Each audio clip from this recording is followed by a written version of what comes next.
So this workshop fits within 2 of the 3 parts of OGC. So first is about innovation, because we are participating as an innovation program within usage. Oscar probably will tell about it later more thoroughly, but it's a 3-year project. It's an Horizon project funded about the data spaces for Green Deal. So it has started last summer, 2022, and it will last for 3 years until 2025. The goal of usage is about enabling data search, data access, data processing, and making a prototype of a data space that can support Green Deal related applications and use cases. You can have all the information in our website. And about the standardization role of OGC, we are developing the SensorThings within OGC. The SensorThings API and schemas are developed. So these are intended as supporting as a support for interoperability about the Internet of Things devices and applications over the web. Okay, so I am already with a bit late, so thank you, and I will give the word to Marco Minghini from JRC that will introduce us SensorThings in Inspire. Okay, let me share the screen. Maybe get rid of. Okay. Do you see the full screen now? Yes, we do. Okay. So good morning, everyone. First of all, thanks a lot to the Usage Project Consortium, to Francesca, to Pier Giorgio in particular for the invite and for the opportunity to participate in this workshop about SensorThings API. I work at the JRC in the team responsible for the technical coordination of the Inspire directive. So we take care of operating, maintaining, and also modernizing the Inspire infrastructure in strict coordination with the policy master of Inspire, that is the Directorate General for environment. In this presentation, I will basically show you what we did with SensorThings API and how we included it in the Inspire technical framework as a good practice. So let me start from here. This is a report that we published at the end of 2021, so still quite recent and relevant. It's a science for policy report. That means it's not really for technical people. It's also for technical people, but it's also for policy makers, project managers, and everyone with an understanding of geospatial data sharing in general. And it's a report where we provide our vision for the future on how we want to modernize Inspire and how the future of Inspire and of spatial data infrastructure should be. We do that by, first of all, reflecting on what has happened in Inspire in the first 15 years of implementation. You know that Inspire entered into force in 2007.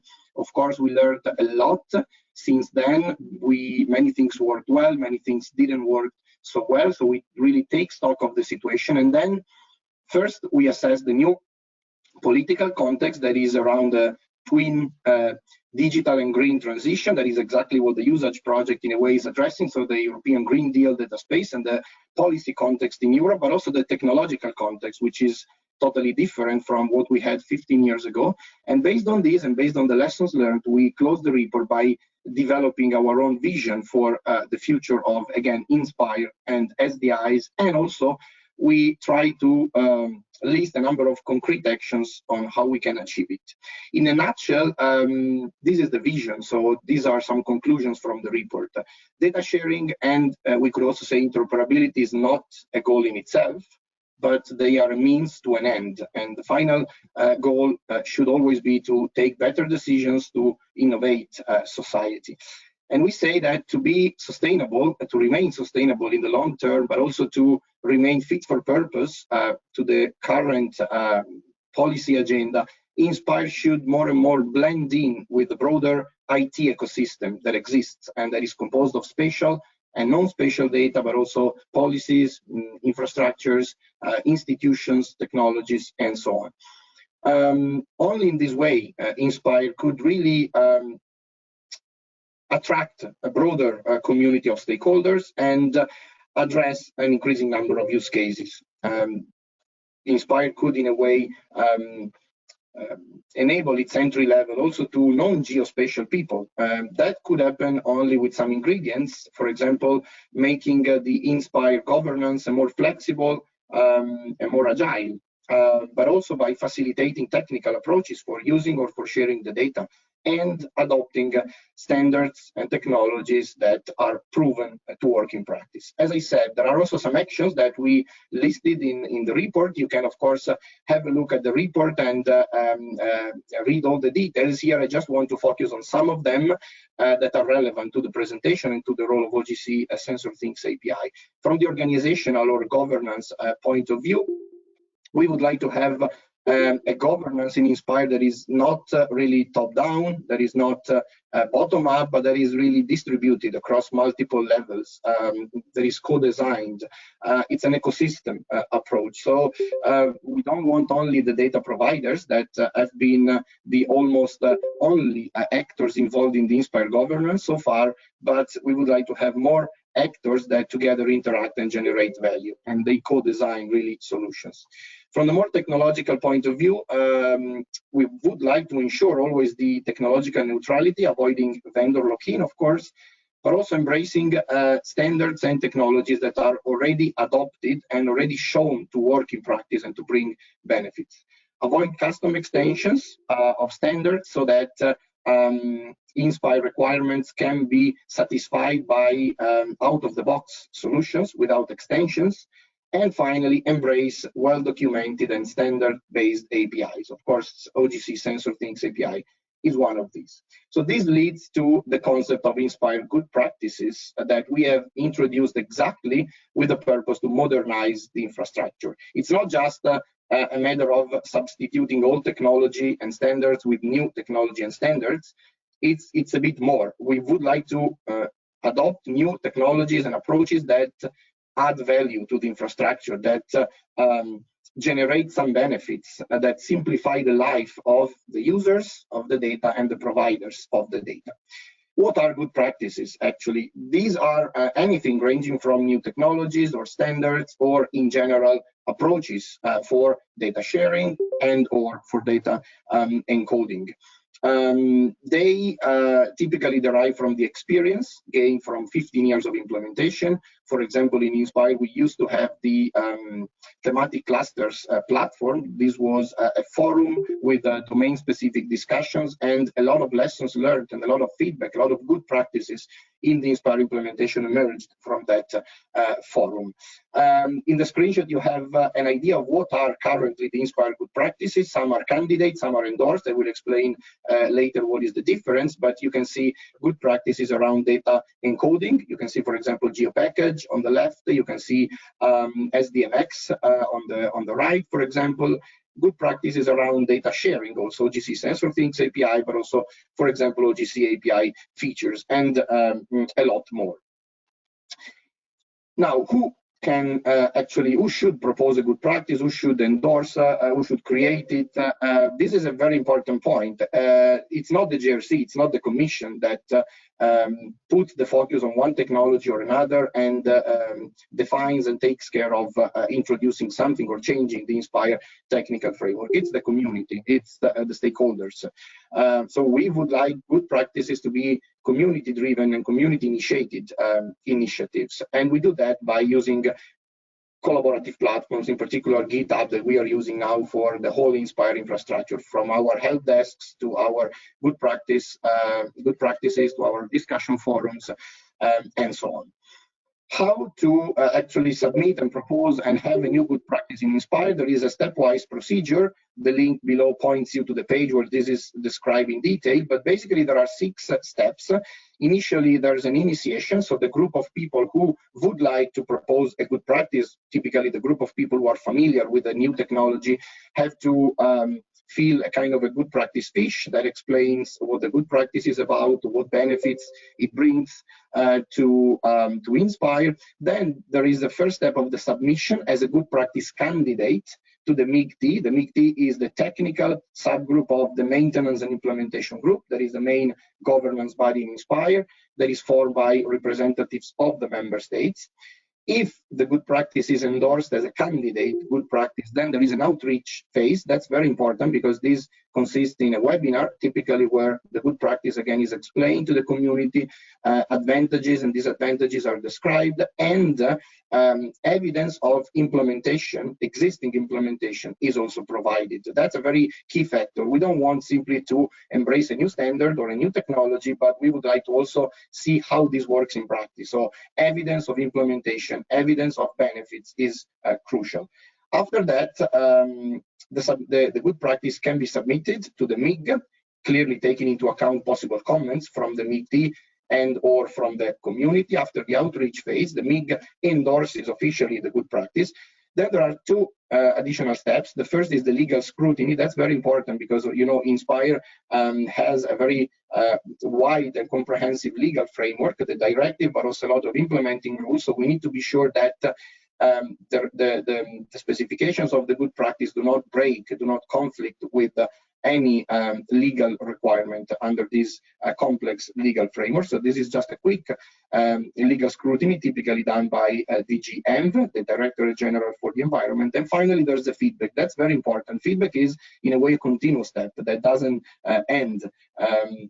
It means keeping the good practice alive, keeping the repository alive, providing continuously feedback on the implementation, provide evidence where the good practice is used, and of course, solving possible issues, new use cases, and so on.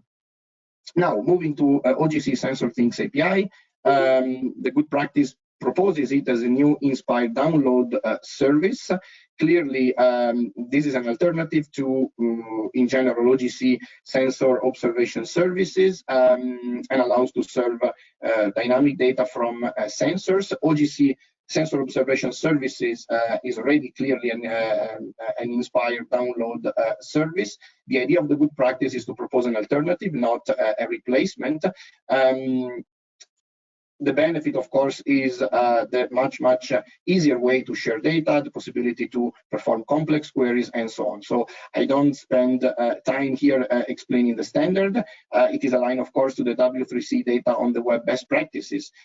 More in detail on what the good practice is about, it basically deals both with the data encoding aspect and the data sharing aspect. From the encoding side, the data model of SensorThings API that Francesca has quickly showed before in a slide was proven to be aligned with the requirements from the environmental monitoring facilities, data team in Inspire. And to the observation model that is used in Inspire that derives from the Inspire generic conceptual model and in turn from the OGC observations and measurements. So there is a mapping. I mean, the mapping works. There is an alignment, so nothing really let's say extra to do. The same is for data sharing, because the REST-based approach used by SensorThings API that is modeled on the Open Data Protocol standards is also aligned with the Inspire requirements taken from the implementing rules on network services. So this is in a nutshell what you should do to propose an Inspire sensor, an Inspire good practice. So you need to make sure that what you propose is in line with the Inspire legal and, in a way, technical requirements. And this is exactly what was done for OGC SensorThings API. Some content around the good practice. On the left, you have the full page, or actually an extract of the full page of the good practice. There's the link there. You have all the links, so you can just check everything in detail. But this is where the good practice is explained. The benefits are explained. There are also links to existing implementations.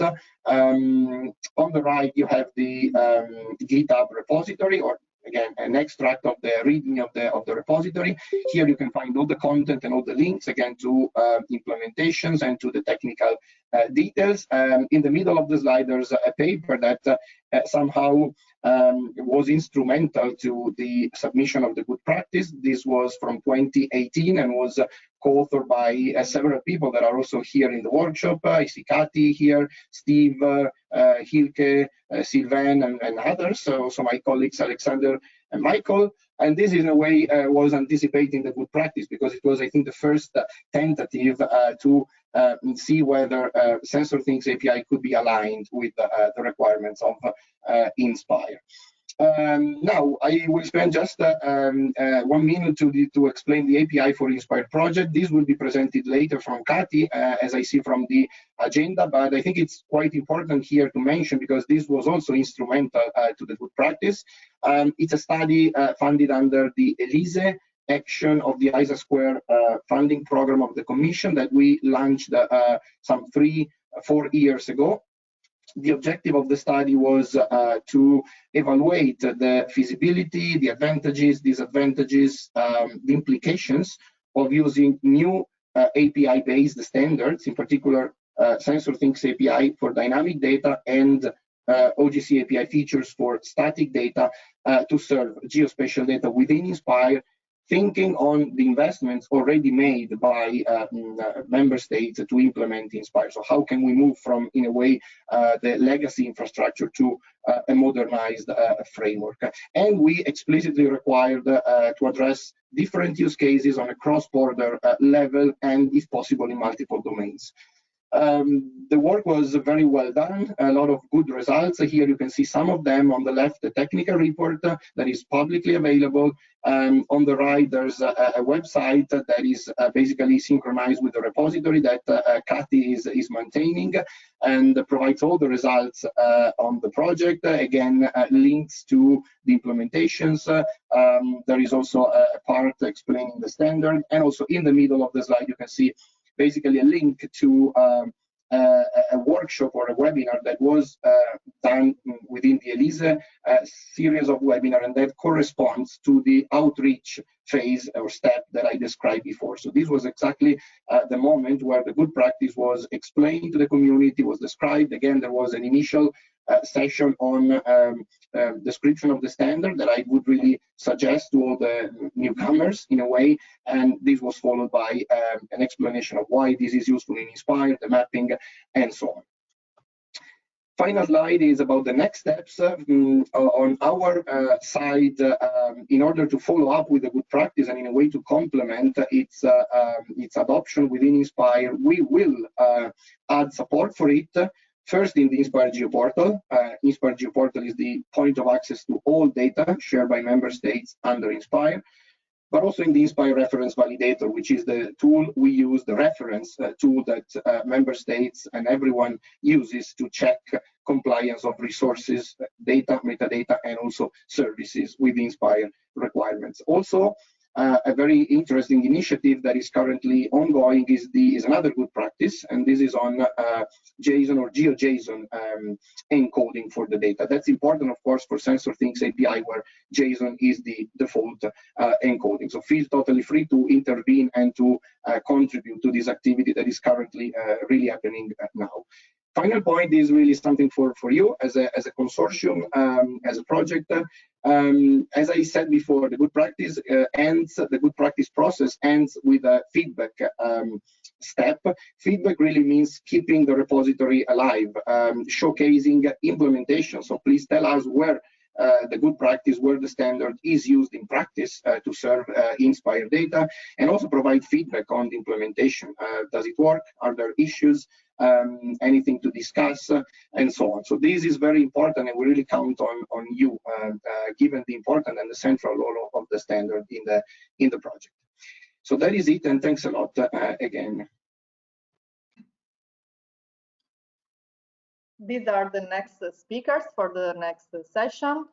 Steve Liang unfortunately cannot present live, but has sent a video about his developments. Then we'll have BRGM France with Sylvain Grelet and Michael Bofill Fraunhofer Institute with Hilke van der Schaaf, Data Cove, Kati Schleid, and DedaNext with Luca Giovannini.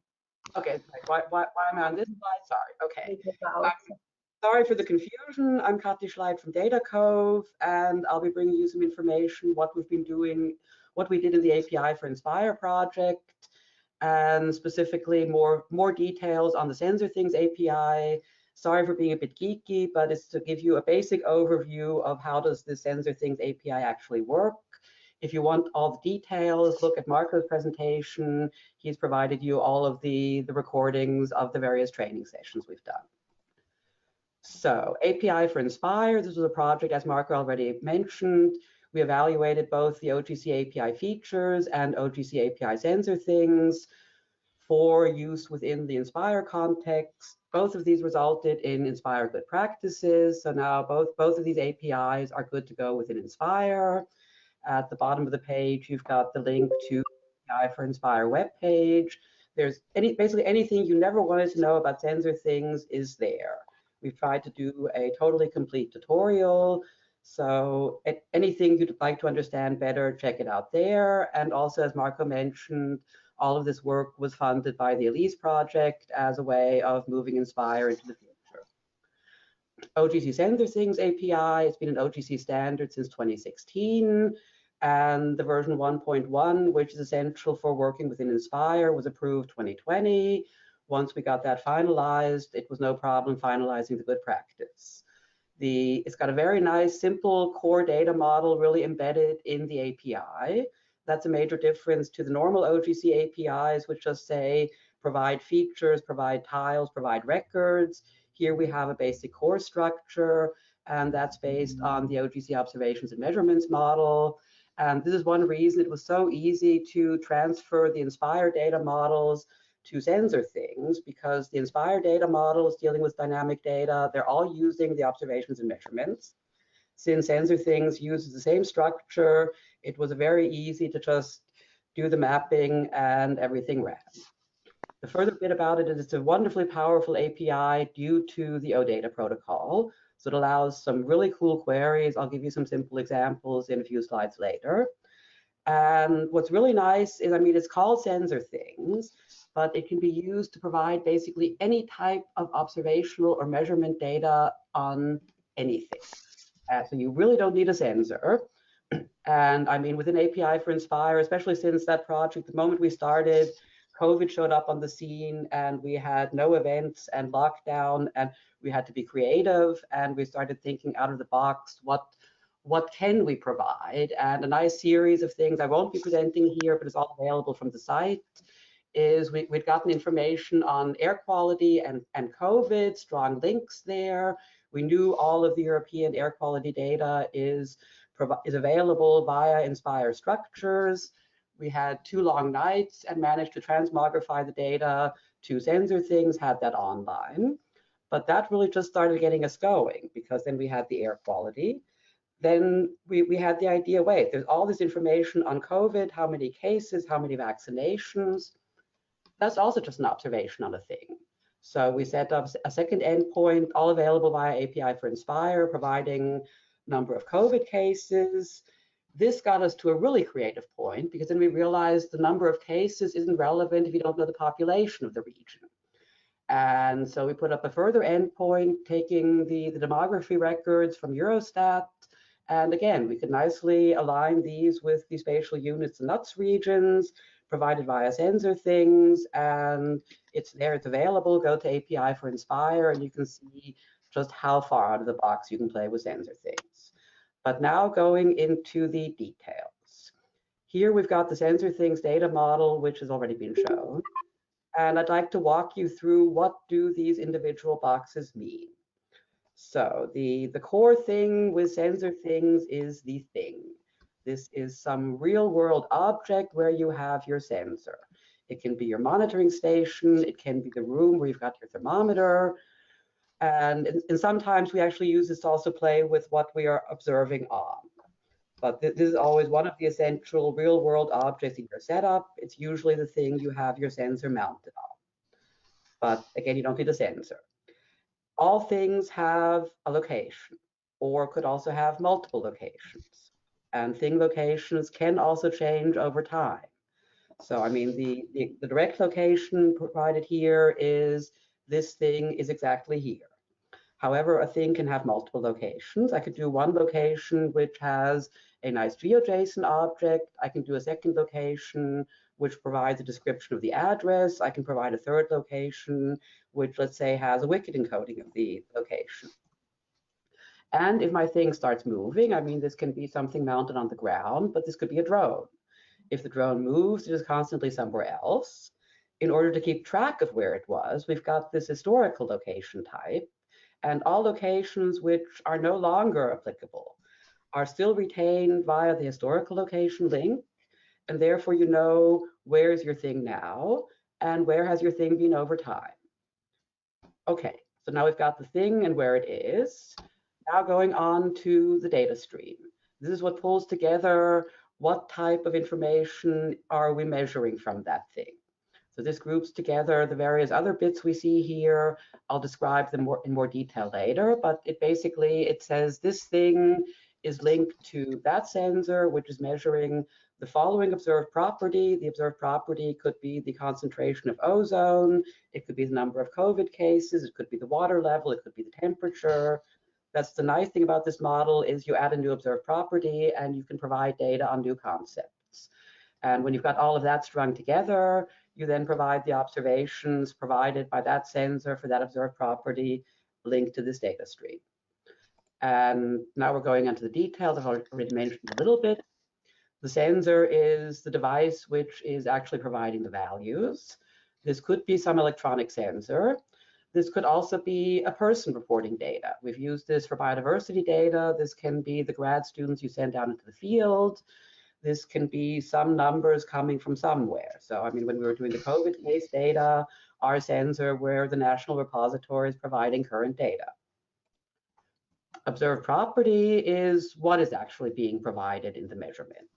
So as mentioned, this could be temperature, this could be a water level, any type of fact that you are determining on your object, it's your observed property. Then we've got the observation. This is really the core payload. This is where we provide one individual value pertaining to the sensor and observed property and thing described in the data stream. So if we have a time series, we start collecting lots of these individual observation types and attaching them to the data stream. One short note here, we have 3 different times. This often confuses people. We've got the phenomenon time, that's when the thing we measured actually happened. So the phenomenon time is just about always provided. The result time is for the case where you're doing some sort of a later analysis. You take a sample, you send it to the lab, the sample was taken today, you don't get the result until tomorrow. Once you've got the result, you add the result time. Valid time is the 3rd time we have here.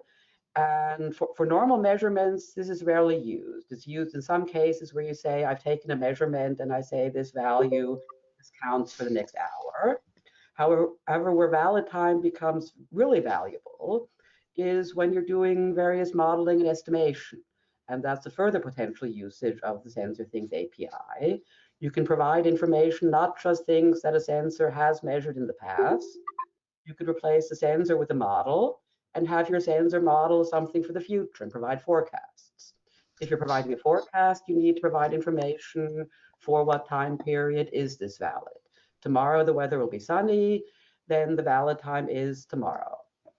And finally, going through this diagram, we've got the feature of interest.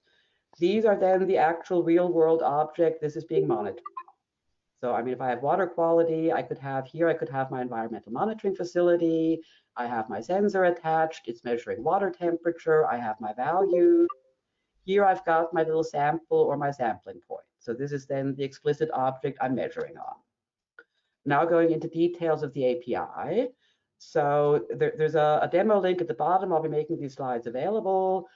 And if you hit that link, you are basically here at the basic API overview. It's always the base URI plus the version you're going at.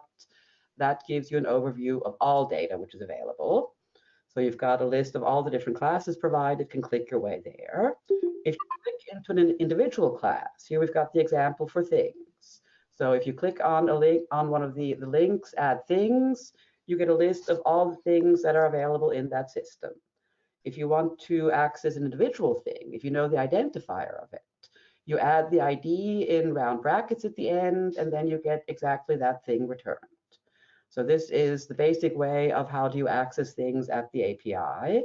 It's different than OGC API because it's based on OData, not Open API, but it has all the same functionality and way much more. So this is the basic way of accessing it. Now going into how can we tailor our requests, our responses actually. The first four I'm presenting here are basic housekeeping. So top, you can specify how many objects you want returned. Default setting tends to be 100. You do a request, you get the first 100 things. If you want more things, you then need the second request, the skip. The skip you can use for paging and say, okay, I have top. I've gotten 100 values back. I can now do a second request saying skip 100, then I get the next 100. However, I can also change the value in top. I can say, I can't cope with much data, just give it to me in blocks of 10. Then you can go through in small chunks. You can then set skip to 10, go through that way. You can also go the other direction. You can say, I can cope with the data, give me 1,000 at a time. I will go through that. Related again to this is also the count parameter. There you can request that you get the total number of features. So this can help you page through it. And this is usually set to false by default because it is a bit processing intensive. So the system is faster if it doesn't with each request have to provide you how many it really does. If you want to know, ask, you can get it. Final housekeeping option is order by. There you can point to a specific attribute. You can say, give me all observations, ordered by the phenomenon time, descending, and then you've got the newest observations at the top. So these are basic housekeeping things. How do I page through the stuff? How do I access certain bits? Now we go to some of the really cool bits on the tailoring responses. The first one is the select. And this allows you to clearly specify which attributes of the classes you actually want. So, I mean, if you do the normal default request, you get all attributes we have for that class.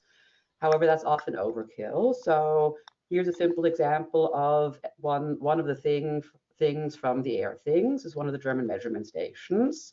If you don't need all of this, let's say you just want the name and the description, that's good enough for what you're doing right now. You can use the select request and say, okay, I want this thing, but please just give me the name and the description. And then you get a nice tight little piece of JSON just providing those concepts. So this lets you really access the service, but not just take what is there. You can really tailor it. I just need these little bits. And this way you've got really lightweight data payloads. Second one of these really nice tailoring bits is the filter. The one bit which is confusing, filter in SensorThings is what select would be under SQL.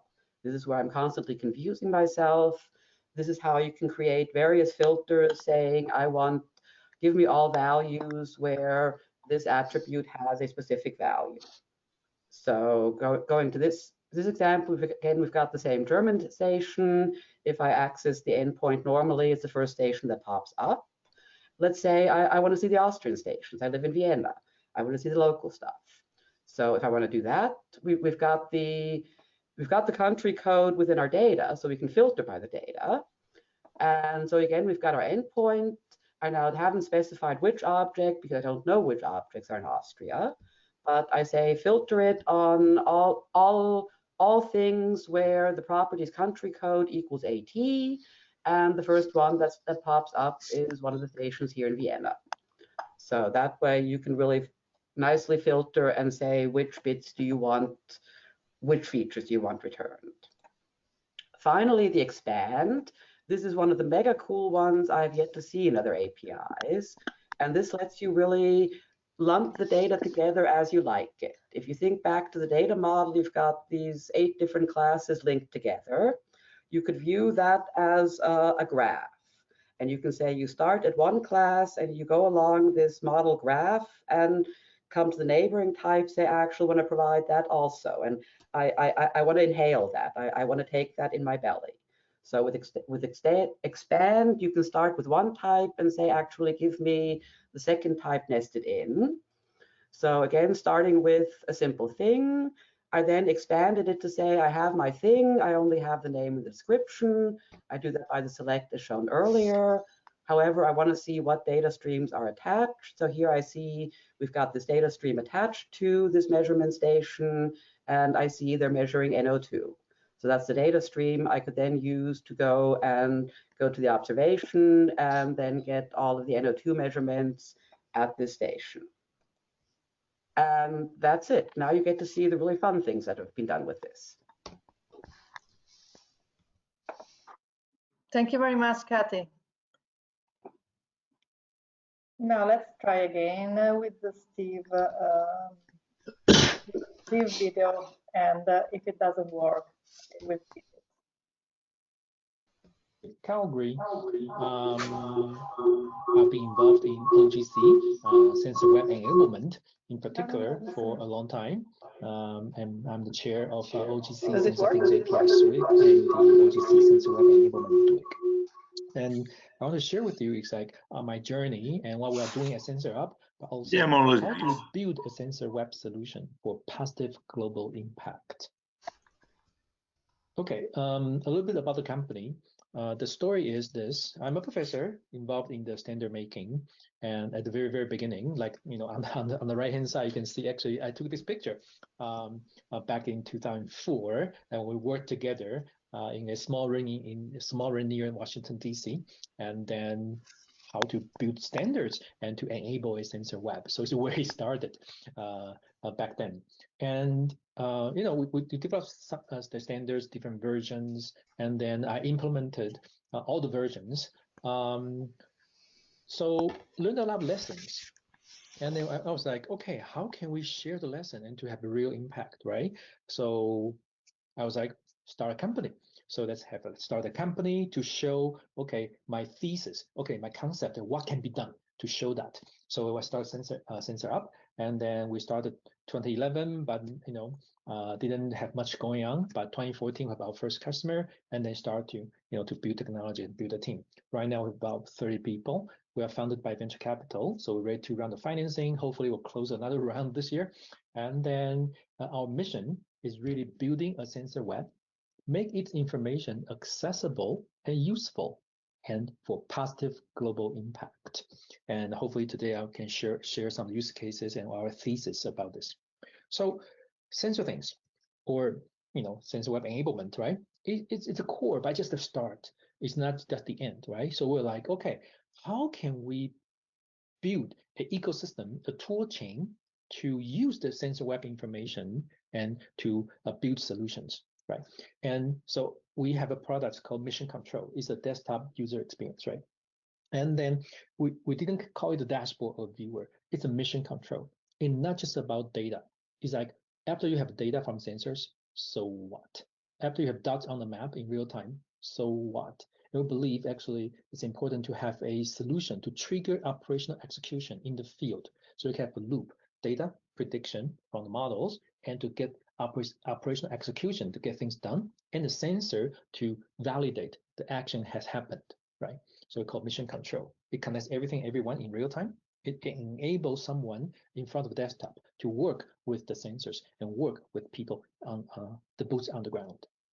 And one key component is, again, to answer so what question is like data, so what, right? We have a no code, low code workflow engine. So drag and drop and allow users to really, okay, data comes in and so what, right? When the person enter in a geofence and notify somebody, and then when a rail car enter a geofence, like a rail yard, and we dwell for more than, for example, 24 hours, right? Send notifications, so on and so forth, right? So it's really about answer the so what question, and such workflow we believe is a core component to stitch different information and actions in the sensor web together. And from a desktop user experience, right? So how can the user in front of the screen and work with the field? So we developed this as a empower human as a sensor and actuator, right? So it's Outpost. to protect user, but also get things done. So offer a digital field experience for workers. And for example, you have a firefighter, for example, can use the Outpost, right? And to detect the the fatigue and stress and the heart rate. And by the way, with Outpost, we have both Android and iPhone, and as well as the Apple Watch and the Samsung Watch solution. It's really enable the field execution, right? From the sensor to the predictions, and to human have a judgment and work with the field workers to get things done. We believe it's a very critical component for such sensor web. Again, the question is like, so what? What's next to get things done? Okay, a short video to show you what how we're doing.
Okay, so one question I always in my mind is, what are the pressing challenges or problems that human race we are facing?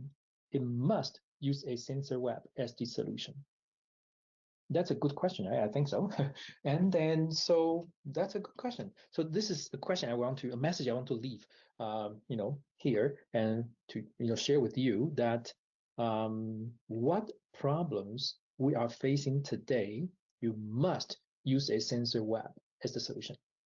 For example, we found one, methane emissions reduction. You must use multiple sensors from different systems and work together, and then to basically detect, and then so that we can dispatch people to repair them, and then to get things done. And the sensor comes back to validate it, right? It's been repaired. So methane emissions require satellites, drones, airplanes, towers, vehicles, and people, boots on the ground. And so actually right now SensorUp is really much focusing on building a sensor web to reduce methane emissions, from sensors to predictions to modeling and boots on the ground, get things done, and sensor to detect again and have the loop like this, right? Okay, so if you forget everything you see today, I just want to leave this message to you. Okay, what are the problems that we must use a sensor web to solve so that we can have a positive global impact? Thank you. Hello, everyone. Can you confirm you see my screen properly? Yes, perfect. Thank you. And the good one, I suppose, I guess, the slideshow. Okay. So I was told to give you a feedback on SensorThings implementation. The title in the schedule mentioned water, but after discussion with Fernanda, an organizer of the workshop, I'm gonna give you feedback on the dynamics regarding for SensorThings in France, because we're having important dynamic there. That's also a journey somehow. I'm reporting a bit like what Steve was just doing right before. We started to prototype SensorThings API in 2017, 2018 on the French groundwater level monitoring system after having contributed to the spec at some point. And progressively, they started to accelerate and have more and more impact, and parties interested in that. We moved to, and I'm gonna, we do live in examples afterwards, but so that you actually remember that's an important dynamics and journey. We moved to the year afterward, prototyping and actually pushing close to production, SensorThings API deployment in the French water quality database and on top of some web services for the National River Gauge System. And we gain progressively more interest from the French National Institute for Ocean Science, that's IFREMER, and the French Agronomic Institute, and then even more growing interest from various French research infrastructures, one on the critical zone, that's the interface between soil, groundwater, and atmosphere. The DATERA is a French research infrastructure on solid earth environment and stuff, plus others. I've just discovered Juan pasting in the chat example from colleagues at CIRAD as well, south of France. And at the end of the day, we had an important national research data workshop dedicated to SensorThings API, and I will reuse and grab slides from this workshop. And we also like that one is a bit extra out of France, but broadening the domain implementations through the OGC groups, and I will give you feedback on the geotech and water quality interoperability experiments we're running, and in which we actually do have SensorThings API as a backbone. And of course, all through that journey, always supporting funding, evaluation, and open source communities implementation of SensorThings, because that's the topic of today. So first feedback on the National Groundwater Monitoring System. So the system is the following. We have piezometers monitoring aquifers and acquiring raw groundwater levels. What we basically do is map our national system to observation and measurements, because of the semantic backbone, and then to SensorThings API. And we use SensorThings API actually to acquire in that context and re-expose readings from field sensors. So how is it going? We have field sensors that push every hour readings through GPRS technology, and this come from vendor. At that stage, vendors still push their own semantics, but we map that to the relevant semantics. And then at the end of the day, we feed Frost implementation of SensorThings API standard. We use actually SensorThings API to the, I would say, to the fullest in that sense, because we use it as a true RESTful API, but we also use this MQTT PubSub mechanism to insert observation, and that's really powerful. That's a game changer. That specification is a game changer, SensorThings API. With regard to what we were using within the sensor observation service specification, we used to have SOS here, and we definitely moved to SensorThings API for a national system. Beauty of interoperability, of course, is just for the sake of those workshops, I just grabbed the one endpoint and data stream, and just a matter of declaring the endpoint in various SensorThings API clients who actually do have access to the same content. It just is maybe not zoomed to the same time window, but actually that's exact same sensor, same values and stuff. And even in some clients that are really over the Atlantic, like the Internet of US client. This one is the French for Web Genesis. This one is actually the client developed for the Marine Agency in France, so that's not tailored to our specific need, but it works. That's interoperable, and the QGIS plugin as well. Then this deployment is on top of the French water quality database, which that use case is really interesting because it allows to test SensorThings API spec and its first implementation on top of big volume of observation. Here we have 130 million and more now observation in that database. So again, domain model mapped to the generic, I would say, meta model of ONM SensorThings API, which result to contribution to the as a result to the contribution to the API for Inspire project that was already mentioned. So this is just to avoid too much technicalities. That's what domain colleagues can access in a client. So we have next to the others data flows, French and German side of the Rhine River, and that allows to plot station and water quality station here from various information systems, monitoring the same real world object here. That's the Rhine. Something that was not done, but that's not the purpose of SensorThings API is actually mapping code lists. That's the obvious next steps. But here you have calcium here, you have calcium there, and that allows to plot data coming from two different information systems monitoring the same real world object. That's the purpose of our job, right? Allowing our domain colleagues to do their work instead of exchanging CSV file over emails or whatever. Now I start grabbing also slide from our colleague. So the feedback here is what IFREMER, so the I used to say marine agency. Now apparently their English websites say Institute for Ocean Science. But at the end of the day, what they do is deploy SensorThings API on top of their Argo network. That's an international network of buoys that drift along the ocean, and then they dive, they take measurement at different depths, they broadcast data, and they dive again like that. This is mapped to SensorThings API, O&M then SensorThings API model, and exposed using SensorThings API, of course. What's interesting is that that's a mixture of time series, Z series, because they dive, they take sample, and they also include sample values, and they have trajectory. You have that here. And they're so stoked about the standard. They also were pushing SOS. They were part, like us, of the Inspire groups on SOS, but we all moved to SensorThings API, and we also put those ID in various domain projects we have. So this is another screenshot of what Ifremer is doing on their Argo network buoys. That's one endpoint of their API, not the client. And that's the way they handle depending on which properties they're monitoring, either trajectory, profiles, and stuff. Our Agronomic Institute in France as well, nationwide, is also doing the same transition to SensorThings API. So that's an example on the National Soil Database. They mapped their the historical legacy national database on soil samples, right, to SensorThings API.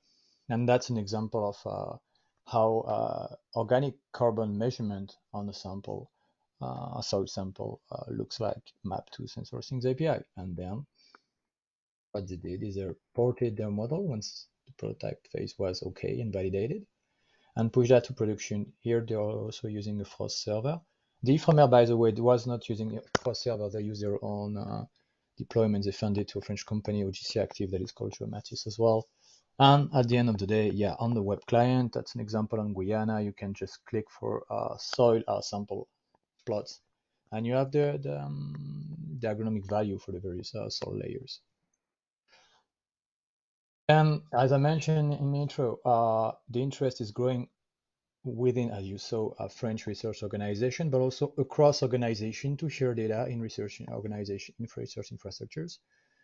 This is an example I grabbed from the research infrastructure in France regarding the critical zones. So again, it's really mixing geology, soil, hydro, and the atmosphere for the information. We are working jointly with that research infrastructure to define SensorThings API guidelines to share data across French research organization, that here, that's ingested using SensorThings API and broadcasted again to other systems. And the interest is even more growing. So last year, we had through that list, that is how can I say that? The list we use more and more across French research organization to discuss around fair data.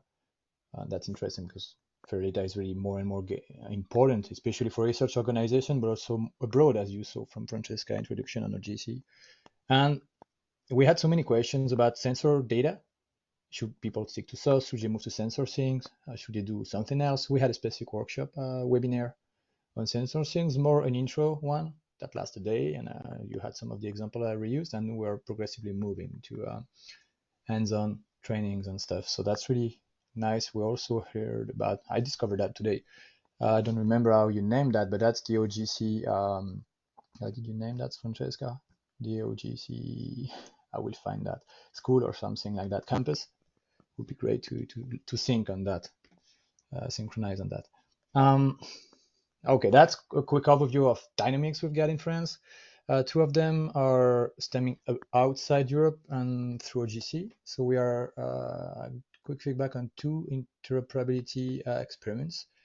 So one is a geotechnical interoperability experiment, which is co-led by BRGM, by my colleague Michael, who is also online. Michael, I think for the sake of time, I just go through the slide. Michael gave me the link to the wiki. That's under the Geoscience Domain Working Group umbrella of OGC, which Michael co-chairs as well. Different members, especially what is important here, it's not on OGC focused. You have Building Smart International, AGS, So it's opening to BIM world, many communities as well, and the context is exposing geotechnical in situ measurements, and here that's a focus on the part regarding using SensorThings API as a backbone. There are different types of measurements. I'm not specialist on those, the acronym there, but that's geotechnics, different types of measurements. There are challenges like sharing Z series, and the fact is that the borehole itself is a reference system somehow, because the measurements are taken along the trajectory of the borehole. So that's an example of a non-straight borehole trajectory, some various geotechnical measurement results. There is another IE, interoperability experiment under OGC. We're also driving with the help of the Internet of Water US. I forgot the US here.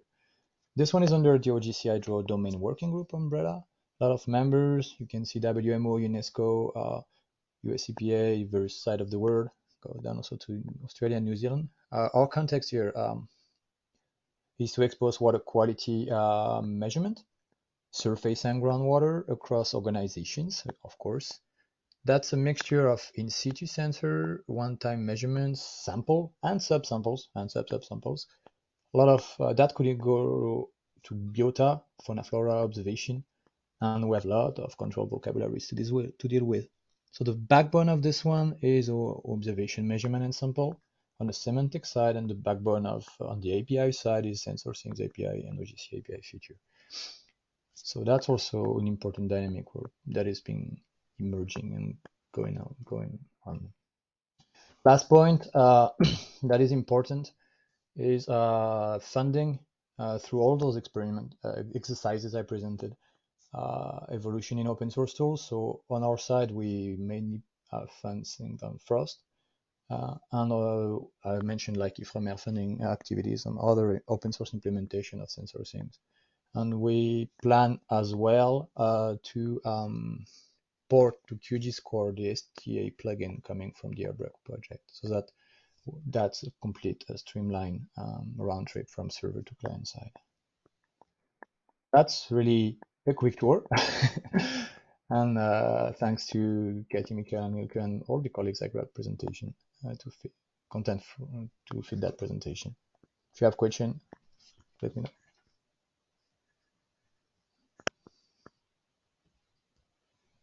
Thank you very much, Sylvain. Now I give the stage to Hilke. Thank you. Okay. Yes, I can share.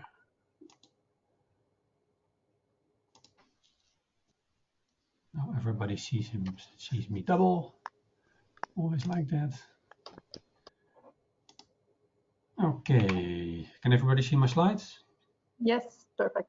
Excellent. So my name is Hilke van der Schaaf. I am a co-chair of the standardization group in OGC that creates the SensorThings API.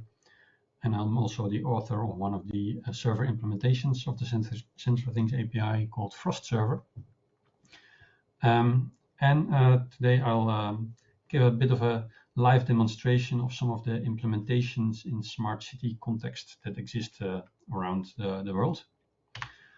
So my first demo is from Hamburg. Hamburg has a geo-portal, and they have one of the biggest SensorThings implementations that I know of. They manage about up to 10,000 measurements per second. And one of the things they measure is traffic light status.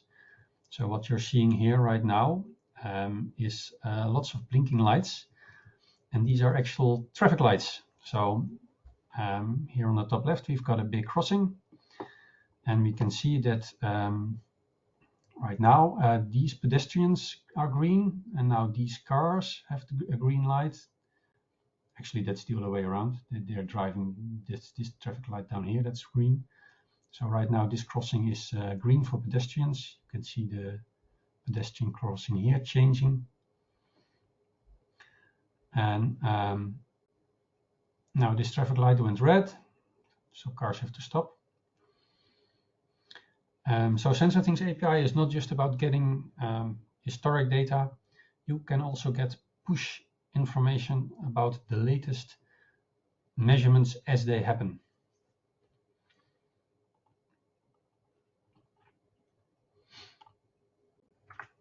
So, example also from Hamburg is shared bikes and whether they are available or not.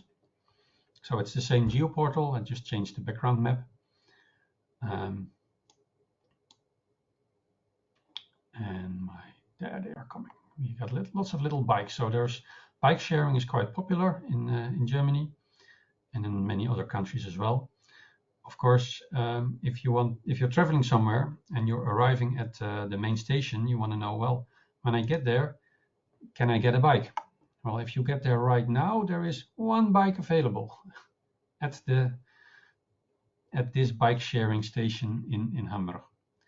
And here you also see the progress in the last few hours. So at night there are quite a few bikes available, and then in the morning they're all gone, which is quite typical for train stations. This one has the same pattern. And this one is a bit more available. And if you go further away from the train station, there's fewer bikes in total, but you've got more chance that there is a bike available. There's not that much of a peak in the morning, and in the evening all the bikes are brought back. Okay, this one is also close to the main station, and in the morning when everybody arrives at the train station, they all grab a bike and go further to their destinations.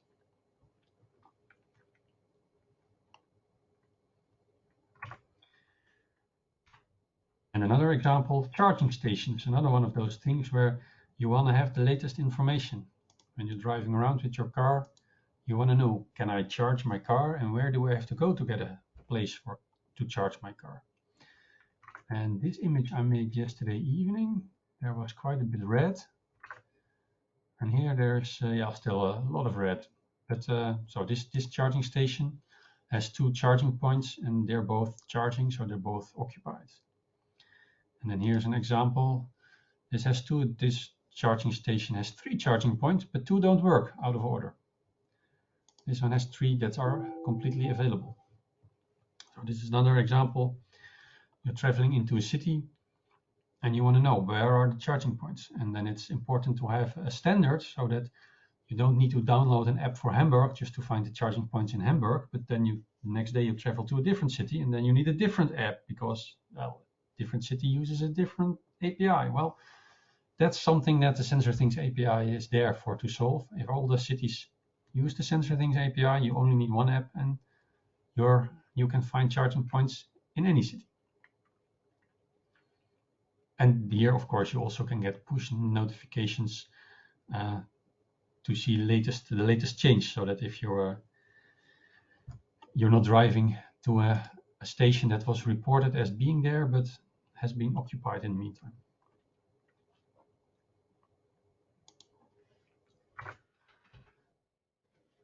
Another quite nice example from Hamburg is bike counts.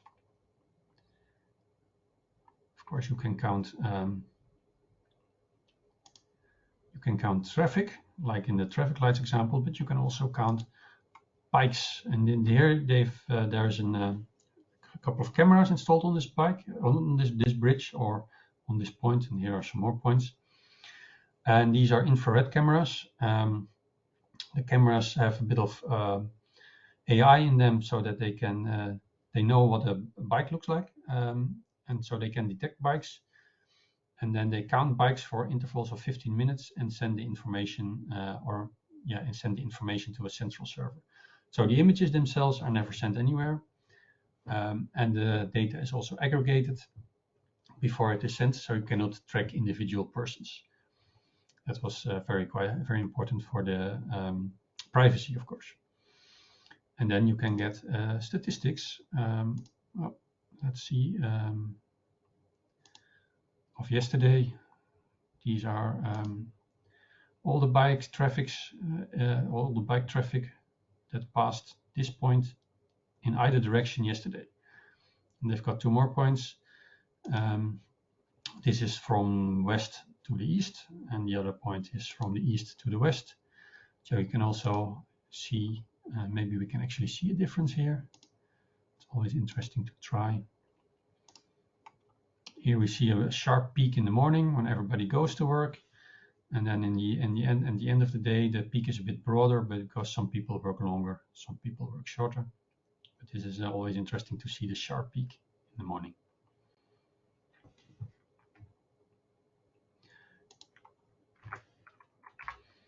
Now the interesting thing, of course, is SensorThings API is an open standard, so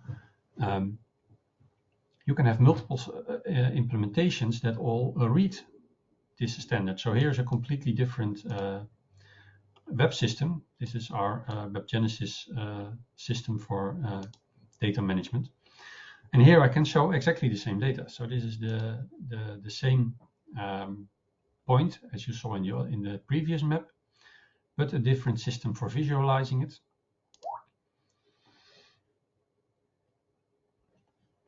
And here I can also show, for instance, the traffic for a week. And so different client, but the same data. So you can have multiple clients. You can have multiple clients that all read the same data. You're not stuck to whatever app the city it makes itself. If you don't like that app, or if you think I have a use case that also needs the data, you can use the data because it's available in a standardized way.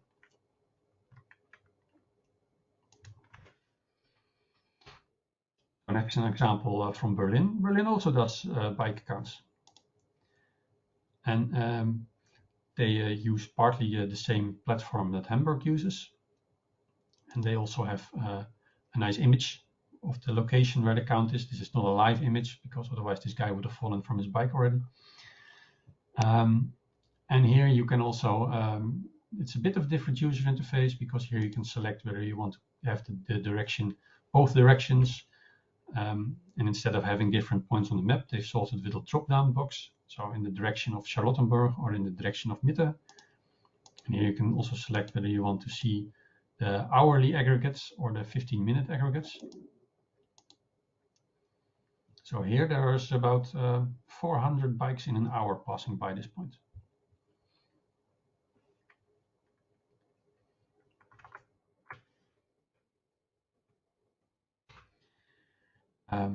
Berlin also counts cars on the highway. So again, same interface. There we go. This is the highway that's going straight through Berlin. And this is the highway around Berlin. And here they use induction loops in the road to track cars and lorries. So if we look at well, today we see about 20 lorries per minute passing by at this point. And oh no, this is 20 cars per minute passing by on this point. And the speed, well, here you saw the speed was quite good, and then there was obviously a traffic jam because the speed was dropped down to quite a lot, to around 30 kilometers an hour. Normally they drive around 80, 90 here. They also count trucks. Oh, there's quite a lot less trucks per minute. And also in the trucks, you can also see the speed. Trucks have a maximum speed of around 80.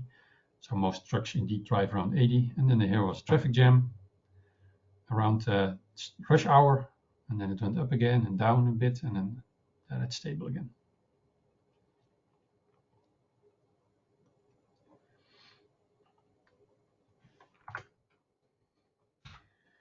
A bit more experimental site in the city of Erfurt.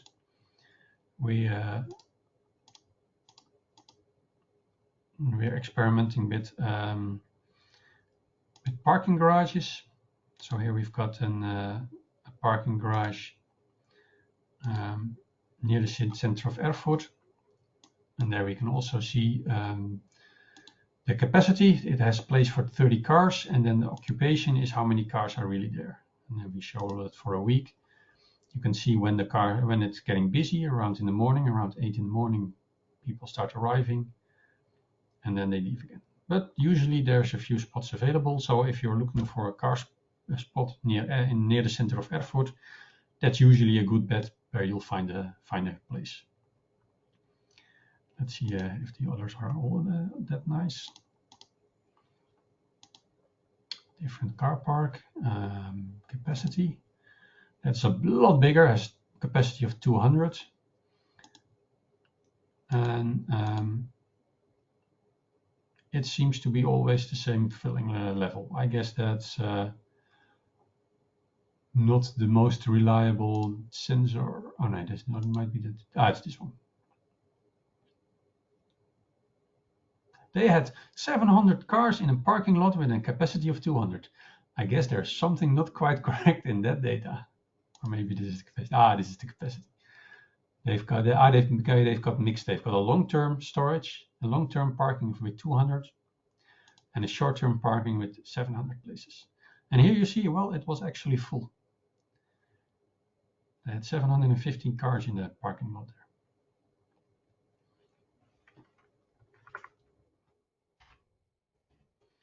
And also Erfurt is counting traffic.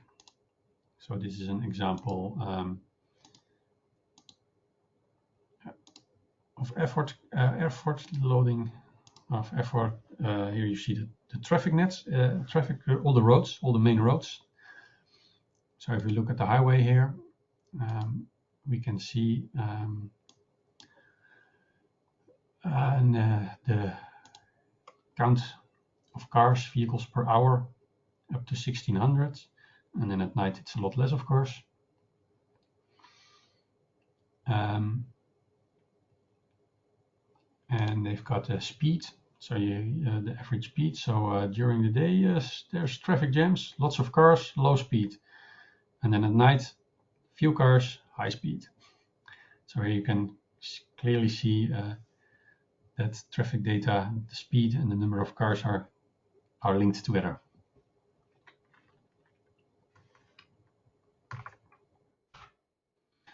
Some examples of smart city data live online. Thank you for your attention.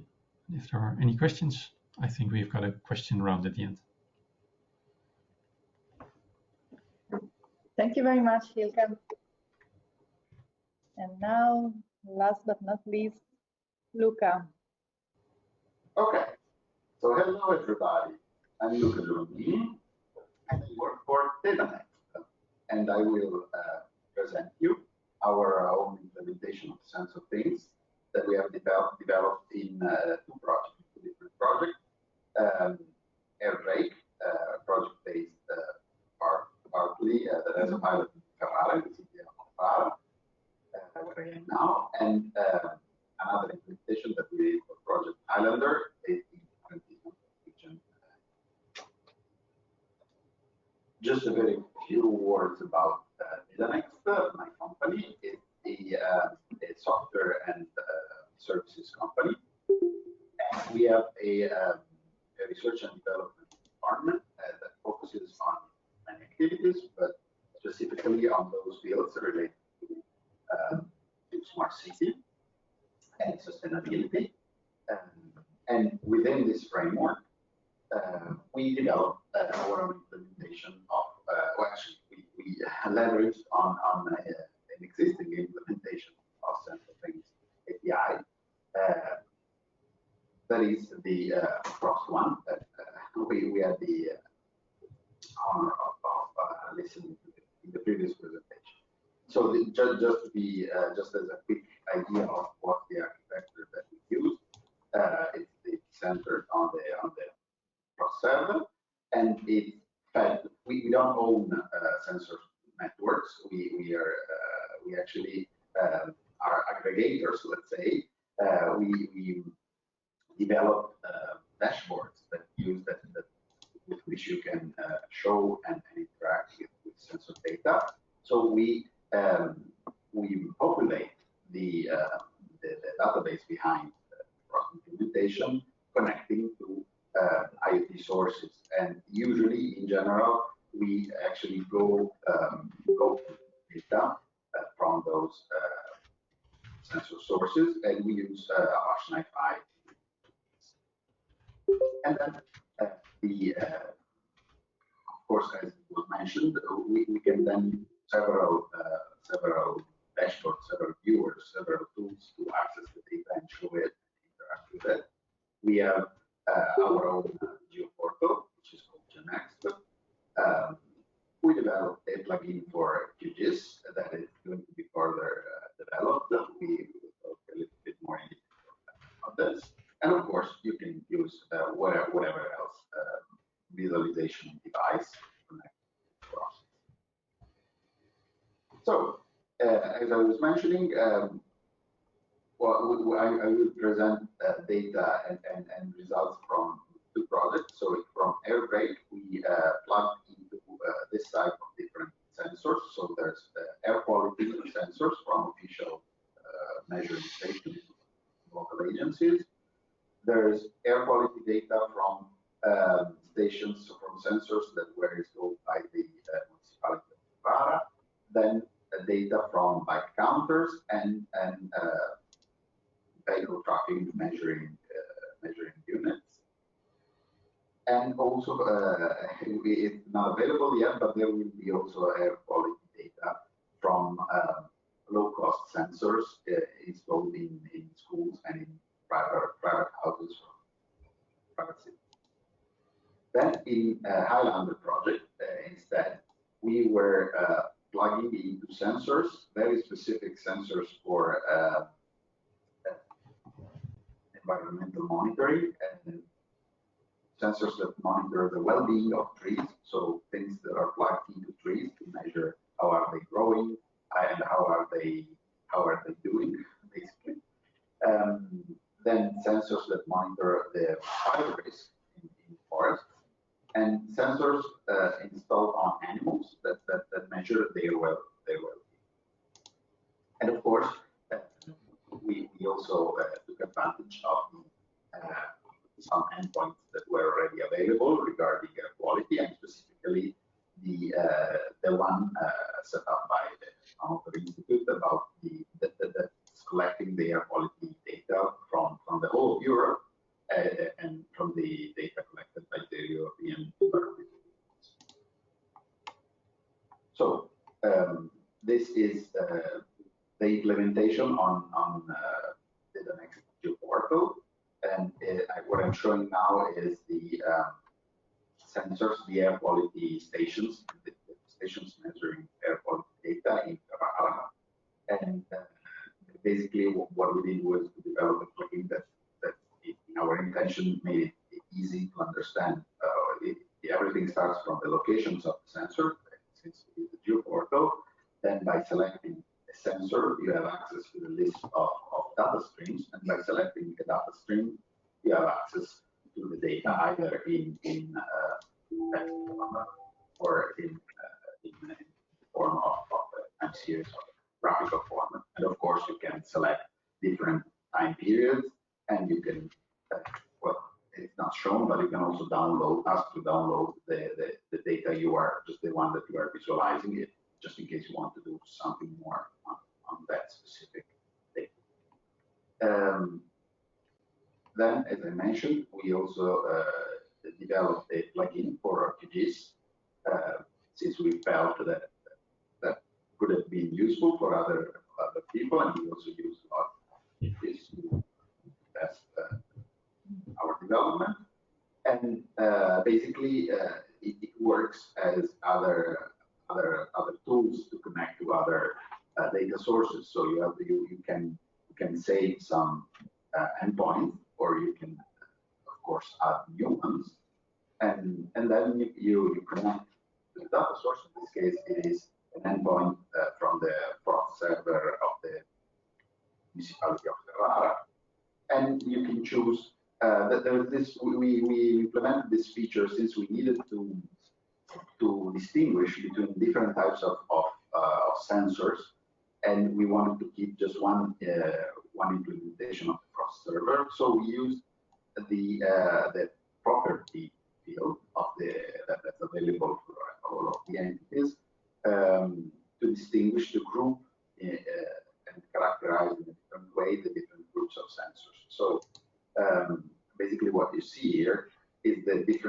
fields put in the properties field.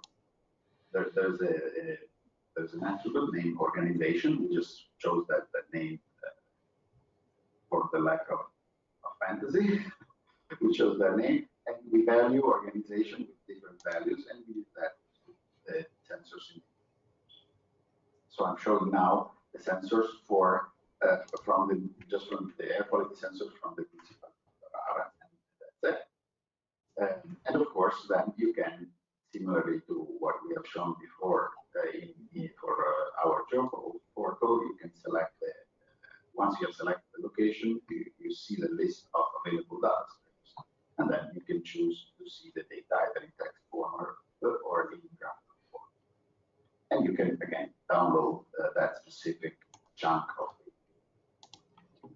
data. Of course, the plugin works with every endpoint that follows the standard. So this is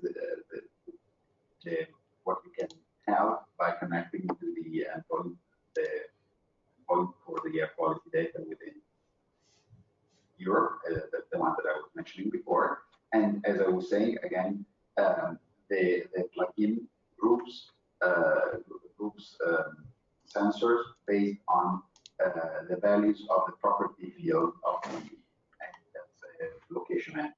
So here and you can choose which of the elements of the property field you want to use to group sensors. Here we chose to group sensors by the field nationality, so that you can actually see them as different layers.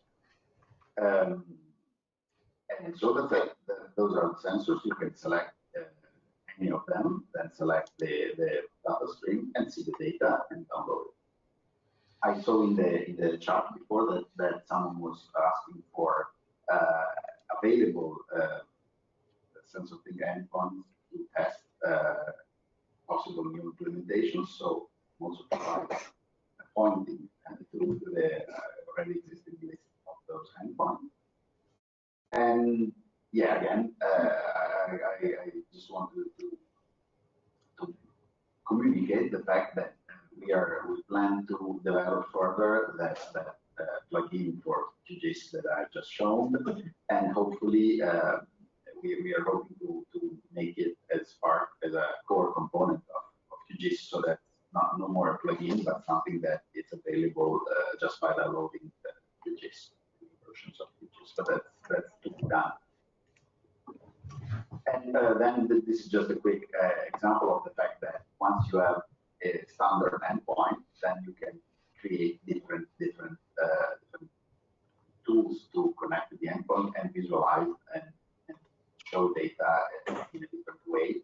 Here we have the necessity of monitoring the fact that the flow of data coming from the air quality sensors to the frost server was actually not interrupted by any problem, so we needed to keep it monitored. So we developed a very simple web page that calls the API and checks for every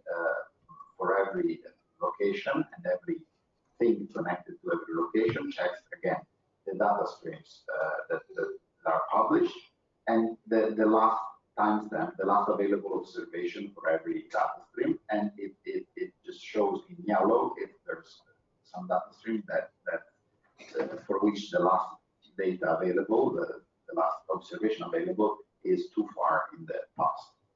So that means that the new observations are missing. It's a very simple tool, but it's up to the task. It's what we need. And it was really easy because there was the endpoint already available. You just have to call it and rearrange the information on it.